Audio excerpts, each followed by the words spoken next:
Hi, welcome back to Sirichari channel. Hi, subscribe ಮಾಡಿ, like ಮಾಡಿ, support ಮಾಡಿ. ಬಾಯ್. ಲೈಕ್ ಮಾಡಿ, ಸಬ್ಸ್ಕ್ರೈಬ್ ಮಾಡಿ, ಸಪೋರ್ಟ್ ಮಾಡಿ. Hi, welcome to Sirichari channel. ನಾನು ಇವತ್ತು ಅಂದರೆ ನಾಳೆ ಆಗಸ್ಟ್ 2ನೇ ತಾರೀಕು ಸಂಕಷ್ಟ ಚತುರ್ಥಿಯ ಬಗ್ಗೆ ಮತ್ತು ಪೂಜೆಯ ಬಗ್ಗೆ ವಿವರವಾಗಿ ಹೇಳುತ್ತಿದ್ದೇನೆ. ಆಗಸ್ಟ್ 2, 2026ರಂದು ಆಚರಿಸಲಾಗುವ ಸಂಕಷ್ಟಹರ ಚತುರ್ಥಿಯನ್ನು ಗಜಾನನ ಸಂಕಷ್ಟ ಚತುರ್ಥಿ ಎಂದು ಕರೆಯಲಾಗುತ್ತದೆ. ಇದು ಭಗವಾನ್ ಗಣೇಶನಿಗೆ ಸಮರ್ಪಿತವಾದ ಅತ್ಯಂತ ಪವಿತ್ರವಾದ ದಿನ, ಉಪವಾಸದ ದಿನವಾಗಿದೆ. ಮುಖ್ಯ ಸಮಯ ಮತ್ತು ಮುಹೂರ್ತ: ದಿನಾಂಕ ಭಾನುವಾರ, ಆಗಸ್ಟ್ 2, 2026. ಚತುರ್ಥಿ ತಿಥಿ ಆರಂಭ ಆಗಸ್ಟ್ 1 ರಾತ್ರಿ 11:07.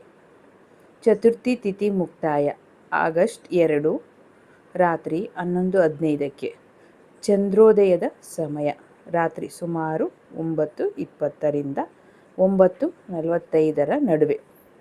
ನಿಮ್ಮ ಊರಿನ ಪಂಚಾಂಗದ ಪ್ರಕಾರ ಸ್ವಲ್ಪ ಬದಲಾಗಬಹುದು. ಇದು ಏಕೆ ಮತ್ತು ಹೇಗೆ ನಡೆಯುತ್ತದೆ? ಏಕೆ ಅಂದರೆ ಮಹತ್ವ ಏನು ಅಂತ. ಸಂಕಷ್ಟ ಎಂದರೆ ತೊಂದರೆ ಅಥವಾ ಬಿಕ್ಕಟ್ಟು, ಮತ್ತು ಚತುರ್ಥಿ ಎಂದರೆ 4ನೇ ದಿನ. ಜೀವನದಲ್ಲಿ ಬರುವ ಎಲ್ಲ ಕಷ್ಟಗಳು, ಆರ್ಥಿಕ ಸಮಸ್ಯೆಗಳು ಮತ್ತು ಅಡೆತಡೆಗಳನ್ನು ನಿವಾರಿಸಲು ವಿಘ್ನಹರ್ತಾನಾದ ಗಣೇಶನನ್ನು ಒಲಿಸಿಕೊಳ್ಳಲು ಈ ವ್ರತವನ್ನು ಆಚರಿಸಲಾಗುತ್ತದೆ. ಈ ಬಾರಿ ಇದು ಪವಿತ್ರ ಶ್ರಾವಣ ಮತ್ತು ಆಷಾಢ ಮಾಸದಲ್ಲಿ ಬರುವುದರಿಂದ ಇದರ ಆಧ್ಯಾತ್ಮಿಕ ಫಲ ದುಪ್ಪಟ್ಟವಾಗಿರುತ್ತದೆ. ಇದರ ಬಗ್ಗೆ ಆಚರಣೆ ಹೇಗೆ ಮಾಡಬೇಕು ಎಂಬುದು: ಭಕ್ತರು ಸೂರ್ಯೋದಯದಿಂದ ಚಂದ್ರೋದಯದವರೆಗೂ ಕಟ್ಟುನಿಟ್ಟಾದ ಉಪವಾಸವನ್ನು ಆಚರಿಸುತ್ತಾರೆ. ರಾತ್ರಿ ಚಂದ್ರನನ್ನು ನೋಡಿ ಅರ್ಘ್ಯ ಅರ್ಪಿಸಿದ ನಂತರವೇ ಉಪವಾಸವನ್ನು ಮುರಿಯಲಾಗುತ್ತದೆ. ಈಗ ಮಾಡಬೇಕಾದ ಕೆಲಸಗಳು ಅಂದರೆ ಹೇಗೆ ಪೂಜೆ ಮಾಡಬೇಕು ಎಂಬುದು ಹೇಳುತ್ತಿದ್ದೇನೆ. ಬೇಗ ಏಳುವುದು: ಮುಂಜಾನೆ ಬೇಗ ಎದ್ದು ಪವಿತ್ರ ಸ್ನಾನ ಮಾಡಿ ಸ್ವಚ್ಛವಾದ ಬಟ್ಟೆಯನ್ನು ಧರಿಸಿ, ಸಾಧ್ಯವಾದರೆ ಕೆಂಪು ಅಥವಾ ಹಳದಿ ಬಟ್ಟೆಯನ್ನು ಧರಿಸಿ. ಧೂಪಾರ್ಪಣೆ: ಗಣೇಶನಿಗೆ ಅತ್ಯಂತ ಪ್ರಿಯವಾದ 21 ಗರಿಕೆ ಹುಲ್ಲುಗಳನ್ನು ಭಕ್ತಿಯಿಂದ ಅರ್ಪಿಸಿ. ನೈವೇದ್ಯ: ಮೋದಕ, ಲಾಡು ಅಥವಾ ಬೆಲ್ಲ ಮತ್ತು ತುಪ್ಪವನ್ನು ಗಣೇಶನಿಗೆ ಭೋಗ್ ಆಗಿ ಅರ್ಪಿಸಿ. ಮಂತ್ರ ಪಠನೆ: ಪೂಜೆಯ ಸಮಯದಲ್ಲಿ ಓಂ ಗಂ ಗಣಪತಯೇ ನಮಃ ಎಂಬ ಮಂತ್ರವನ್ನು 108 ಬಾರಿ ಜಪಿಸಿ.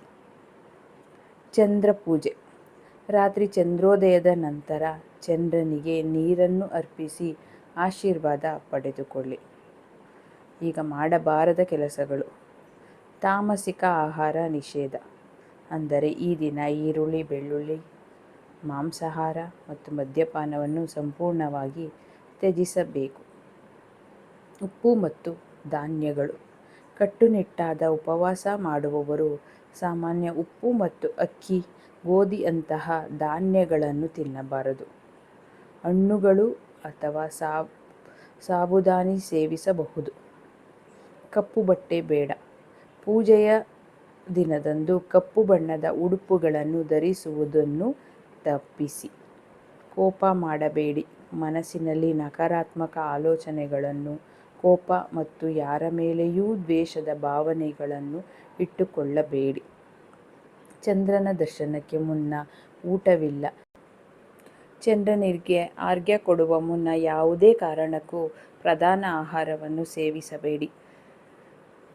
ಈ ವಿಡಿಯೋ ನಿಮಗೆ ಇಷ್ಟ ಆದಲ್ಲಿ ಲೈಕ್ ಮಾಡಿ, ಸಬ್ಸ್ಕ್ರೈಬ್ ಮಾಡಿ, ಸಪೋರ್ಟ್ ಮಾಡಿ ಫ್ರೆಂಡ್ಸ್. ಧನ್ಯವಾದಗಳು.